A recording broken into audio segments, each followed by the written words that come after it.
আমাদের প্রভু এক, এক নবীর উম্মত, জীবন বিধান এক, ওই শিবানী কোরআন। তবে কেন এক নও হে মুসলমান, এক হও করিয়া আহ্বান। বাইতুল্লাহ এক, আওয়াজ করে বলো আমাদের বাইতুল্লাহ কয়টা?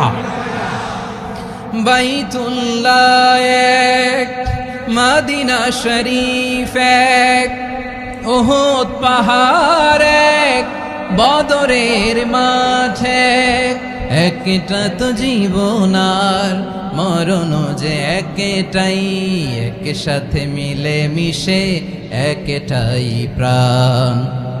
তবে কেন এক নও হে মুসলমান, এক হও করিয়া আহ্বান।